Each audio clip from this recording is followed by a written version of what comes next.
Стартуваше новиот начин и систем за грејење од обновливи извори на енергија во основното училиште Вера Цирвели Трена.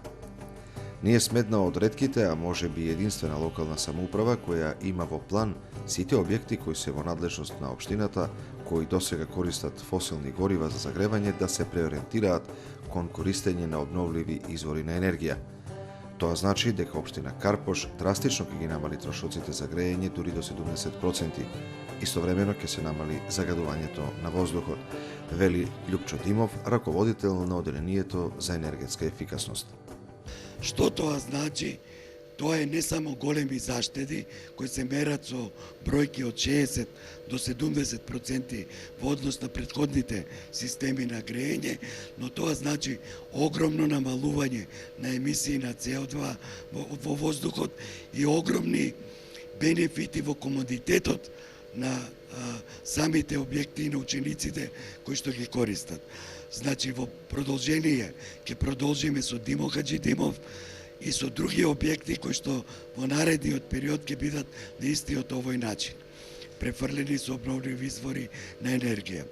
Овде имаме еден систем кој што има снага од прилике 270 киловати, во моментот работи со третина од снагата, бидејќи работи по автоматски процес, значи целосно автоматизиран, гледајќи ја или следејќи ја надворешната температура и внатрешната температура во објектот, сам управува и регулира со работата на овие 3 геотермални пумпи по систем, значи приоритетна една, втора или трета пумпа.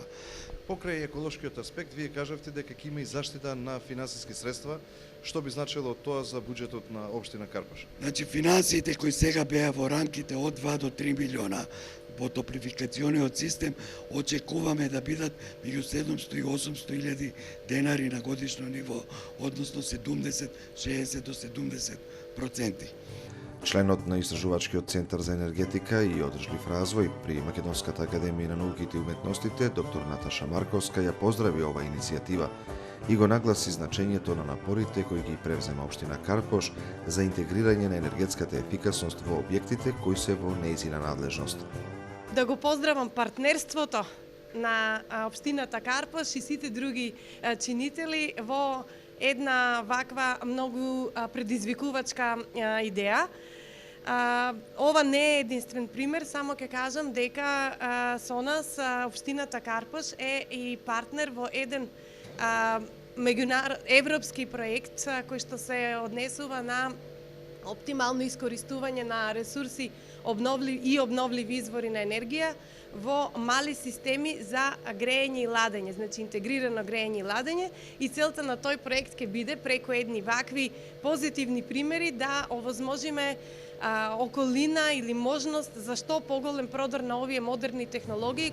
Задоволството од спроведувањето на овој проект го поздрави и директорот на основното училиште Вера Цирвели Трена, Снежана Карас.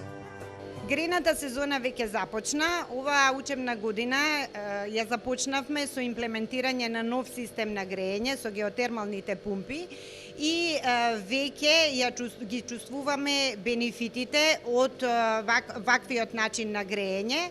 Значи, температурата во самите училници, во ходниците, во целото училиште воопшто е навистина на многу високо ниво.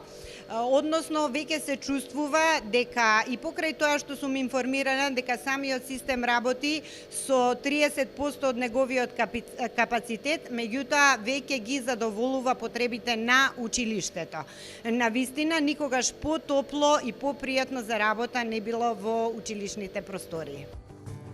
Ова се позитивни примери со што покрај заштедата на финансиски средства се чува и животната средина, а како што е редот, треба да се следи примерот на општина Карпош, бидејќи таа секогаш ги повлекува вистинските потези во вистинско време.